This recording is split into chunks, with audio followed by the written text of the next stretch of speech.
There is an increasing amount of content sponsored by billionaire philanthropies, from small YouTube channels through established media companies. Billionaires are funding videos, articles, publications, and research. It's all becoming ubiquitous. It's not the money that worries me. It's the influence network, propped up by connections and cordial relationships between scientists, journalists, media companies, critics, and commentators. These are parties that should be critical of one another, but now they are business partners saturating the discourse with positive messaging about their sponsors' interests. There's a lot to uncover here, but today I'll only zoom in on a single research publication as a case study of how this web of connections works. It's a website almost exclusively funded by some of the wealthiest individuals and their organizations. It's Our World in Data, an open-source database outlet comprised of a team of credible scientists, mostly from the Oxford University. The site was kickstarted by a generous sponsorship from the Gates Foundation and a few other wealthy donors. Our World in Data is now on a mission to show you how news coverage might skew your perception of reality, and that the real data shows a much brighter picture. That despite all the bad news about growing inequality, poverty, and hunger,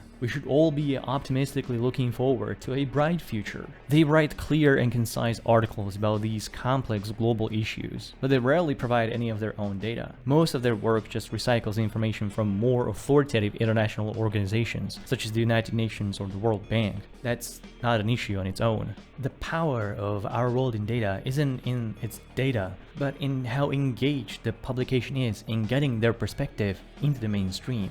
They are cited in dozens of thousands of articles in mainstream media, and their team is eager to provide an expert view on any given topic. The views of this small group of experts is then often uncritically offered as a representation of scientific consensus, as the correct view of reality.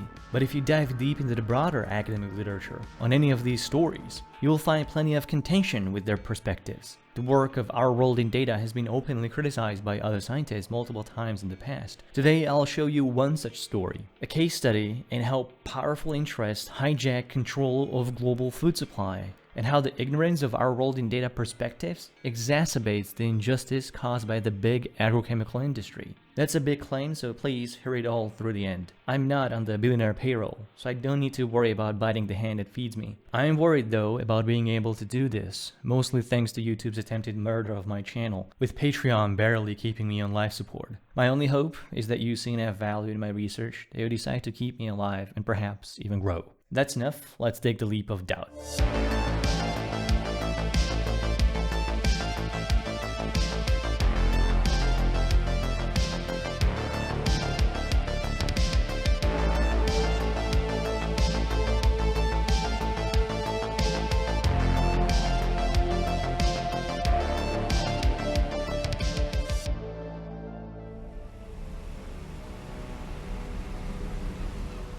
Let's start with a simple question. Where does most of our food come from? It's not as subtle as you'd think. If agricultural policies of rich countries are any indication, we'd conclude that all of our food comes from these giant industrialized farms. It's these monocultural fields with GMO crops, chemical pesticides, and artificial fertilizers raised by giant oil-guzzling combines, each replacing dozens of mules. Except this is not how most of the world is primarily fed. Large farms, the size of 200 hectares or more, contribute only about 13% of human food supply as measured in kilocalories. The 1,000-hectare giants only contribute 3%. So where is the rest coming from? Well, more than half of global food supply comes from farms of less than 10 hectares in size. The largest single contributor to food security is actually this smallest subsistence farms of only 2 hectares or less. They produce 1/3 of calories consumed by all humans. In many developing regions, their ratio can be 80% or more. There is a study by ETC Group, and they go a lot further than this. They suggest that up to 70% of food directly consumed by humans comes from peasant food webs. These are networks of small producers, hunters, gatherers, fishermen, foragers, and other peasants that may or may not produce their own food, but they're delivering it to their local communities. Much of this peasant food production isn't picked up by agricultural surveys because many of these non-industrial producers do not participate in global financial markets. Many of them don't even have a bank account or a business. So unless you actively look these studies up, there's little reason to think small farmers are nothing but inconsequential. That was nice. But our world in data has a different opinion. According to this article from Hannah Ritchie, there is no evidence that smallholder farmers are responsible for 70% of food production. In fact, there are 2 scientific studies that found it's only about a third, so less than a half of the original estimate. Ritchie says that relying on small-scale farming is what keeps the country poor. It's not a pillar of food security as the silly United Nations thinks. Small farmers have a grueling job with poor returns. They are not labor productive. Therefore, they should be phased out in favor of bigger and better farms, with the right kind of technology and innovation. The kind that our biggest sponsor just happens to be heavily invested in, but that has nothing to do with it. Ritchie's article doesn't exist in a vacuum. It is actively weaponized by fact-checkers and commentators to whitewash the record about global food production. In September of 2021, for instance, an article written by small farmer advocates was submitted to The Guardian. The original submission contained the 70% peasant contribution claim, but it was changed by editors before publishing to alter the claim to only 1/3. I don't know if I need to mention that The Guardian section this article was published in is sponsored by Ovid's Sugar Daddy. So what is going on here? Who is right and who is wrong? Well, let's see. Ritchie is doing one thing wrong, and that is, she seems to be authoritatively assuming this position of a fact-checker that is debunking a myth, double-tapping that zombie statistic. In her article, Ritchie cites 2 studies to prove her point. And while both studies claim that smallholder production is closer to a third than 70%, there are flaws in their methodologies. For one, and major thing, neither of the 2 studies expand their datasets to include the broader peasant food webs. They are debunking a 70% claim about small farmer production. But the ETC Group study only attributed 50% of food coming from small farms, not 70%. Ritchie uses farmer production as a metric for how much food consumed by humans comes from which farm size category, but the ETC Group's research studied relative human consumption, while Ritchie is counting smallholder farmer production. Additionally, one of the debunking studies is subject to a heavy geographical bias. It only evaluates 55 countries, most of them European, and systematically excludes almost all of Asia, the Caribbean, and the Pacific, and only sparsely includes countries from Africa and Latin America. Half of the world's smallholder farms reside in India and China. But Ritchie's article has an implication here. If small farmers matter, then we should change our agricultural policies because subsidizing big farms is clearly ineffective. But in her short article, there is only space to argue for the opposite, that the food production policies of the rich developed world is the right model that should be adopted by the poor. The problem is that neither of the 2 studies cited in her article nor her own analysis prove that big farms are better at feeding people than small ones. And we shouldn't stay confined to just this handful of studies. Let's broaden our literature review to see what other researchers say. There is now a plethora of scientific research studying the small farmer question. They analyze farms from all different angles, size to yield output, labor productivity, profitability, value efficiency, what have you. And even though they evaluate different metrics, there are some conclusions that most of them really agree on. A great majority acknowledge that the smaller the farm, the better yield it gets and the more people it feeds on less land. Even Ritchie acknowledges the good yield of small farmers. For instance, farms of up to 10 hectares produce 55% of food supply on 40% of land. Large farms supply 13% of food on 28% of agricultural land. Now, why would that be? Researchers looking at profitability and efficiency metric usually find that the bigger the farm, the more profitable and less labor-intensive it gets. That means they are far more labor productive, they generate more revenue and profit, but they are using less labor to do that. But their returns are diminishing with scale. Small farms have better yields on less land because they often employ more human labor, mostly from their own families, and they make the most out of every square inch of their land. What helps big farms generate more revenue is also that they are not interested in feeding people. They can make much more money out of biofuels, fiber, cosmetics, and livestock feed than actually producing food for direct human consumption. So that's most of their produce goes to. In the United States, for instance, only 27% of calories produced by farms directly feed people. In India, that number is 89%. Reports from international organizations state that global food security is dependent on small farmer production. Some estimate that about 90% of farms around the world are 2.2 hectares in size on average. Small farms are more local and can deliver food more directly and immediately than centralized production centers. On the other hand, dependence on large farms is incredibly wasteful. Industrialized farms regularly oversaturate global markets with surplus, much of which ends up on a landfill. In fact, 40% of all food is wasted, with more than 15% of the waste happening before the food even leaves the farms. One of the articles cited by Ritchie even shows that food waste is growing with farm size. Our world in data doesn't exist just to correct the record and leave it there. Their data analysis exists to prescribe policy. Ritchie's article very boldly and very concisely affirms that small farms need to be phased out in favor of big ones. That's what you need to do if your goal is to end deep poverty. That this is a trend that needs to be followed.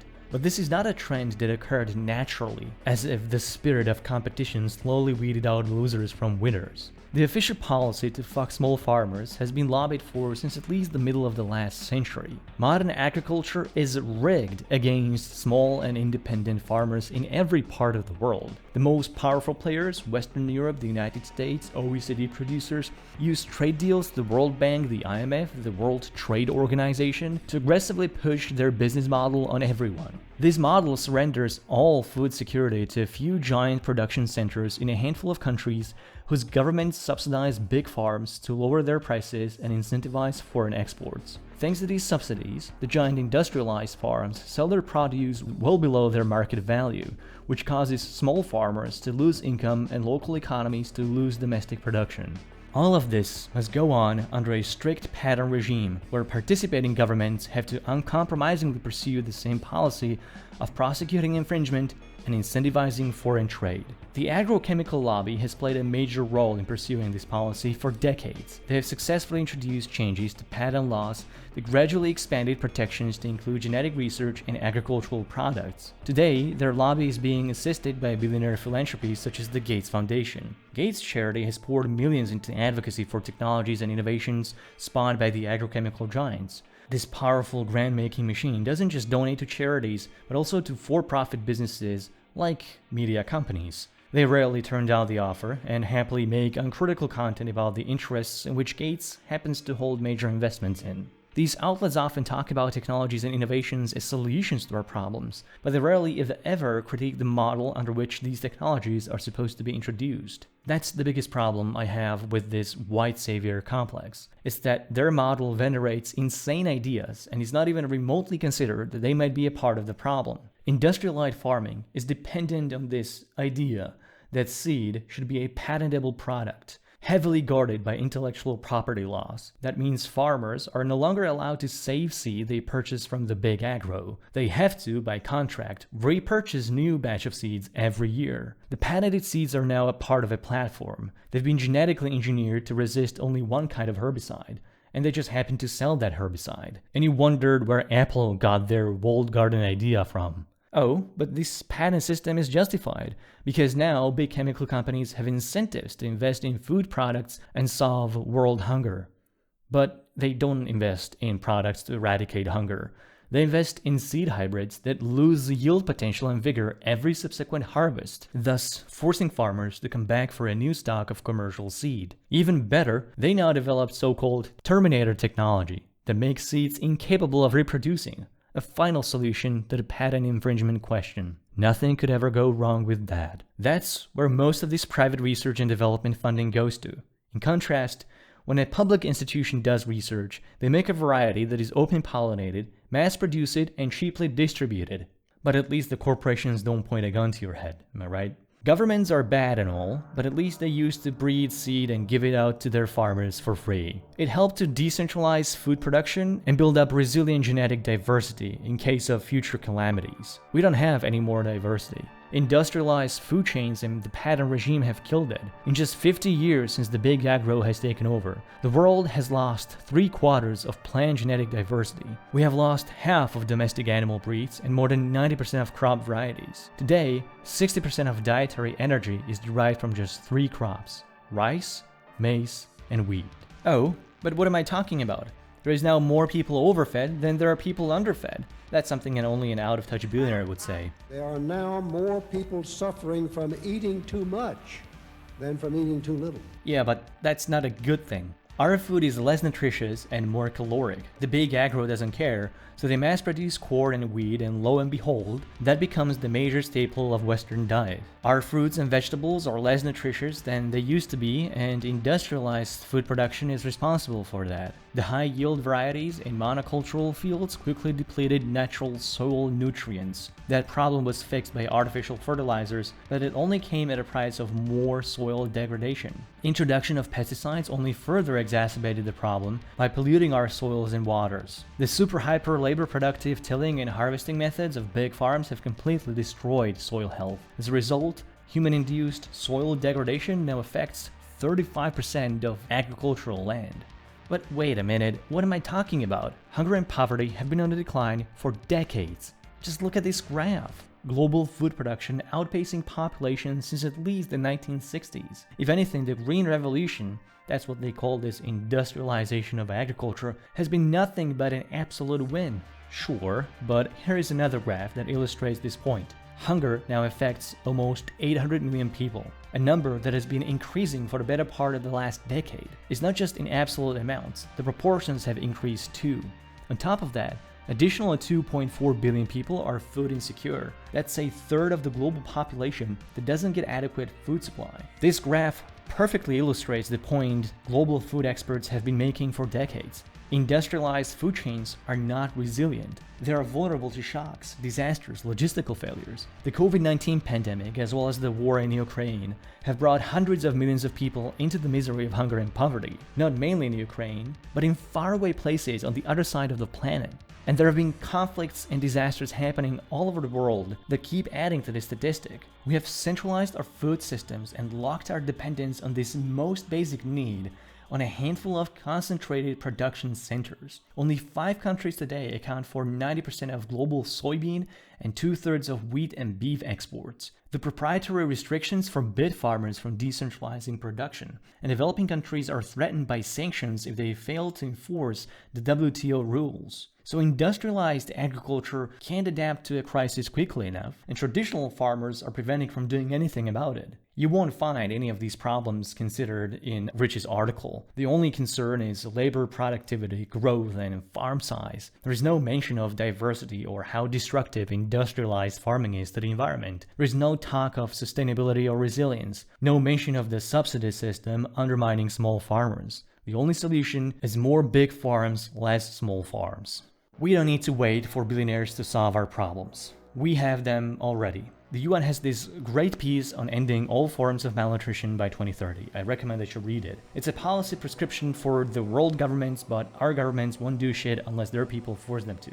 And there is a lot of you and I can do about it. Decentralized food systems. The UN calls for more investment in rural infrastructure. What you can do is support local and small farmers. The smaller, the better. You might even want to support organic farms too. Not because their food is healthier or better, but because they're not bound by the perverted patent regime of proprietary GMO trades. Big farms and supermarket chains might sell cheaper food, but only at the taxpayer's expense. It's time we start being political about this. We need to promote genetic diversity of seeds. This can be done a lot more locally than you think. Grow and breed as much as you can, my brother and sister. Every small patch counts. Even if you live in an apartment, donate, barter, and trade your seeds with others or with gene banks and seed vaults. Protect insects above all. They're our best pollinators, and without them, the whole system will collapse. Plant flowers, do not use pesticides, and stop using insect repellents in your garden. Replace your lawn for a garden of flowers, or just let it turn into a meadow. Build a bug hotel for the native species in your area. This can be made to look very nice if you put some time into it. Become political on the most local level all the way up to the national. There are likely local conservationist groups that you can join and express your voice with your representatives regarding local farming and infrastructure projects. There's this great report by FAO on the state of world hunger and food systems. It outlines why and how hunger and food production affect different regions. What I found consistently in the report was that redistribution efforts work best to elevate people out of poverty and eliminate hunger. Not even economic growth by itself was able to offset challenges to food access. Let's start calling for labor and social protections, food distribution, public investment, and other similar projects that work. And vote. The UN calls for elimination of all export subsidies and other distortions to agricultural markets. Rich countries have been trading unfairly with the developing world for decades, but we would all benefit from more equality. Go out there and use your right to freedom of expression. And vote. Agriculture is a complex system, and volatility is inevitable. But we can limit the pain by preparing. Build food reserves, not just for yourself as a prepper, but do it with your community, your town, region. Convince your state, talk to your locals about it, initiate ballots, and vote. This is the kind of content hardly to get sponsored by anyone. YouTube has done a great job killing this channel, so Patreon is my only life support at this point. But you can change that. I know my content can be depressing, but we need to find a way to resist this. All I ask is that you support me by whatever means you can. Join my Patreon, share my content, and spread the word. On Patreon, support me for as long as you can, please. You'll get access to tons of additional content from me in return. Thank you.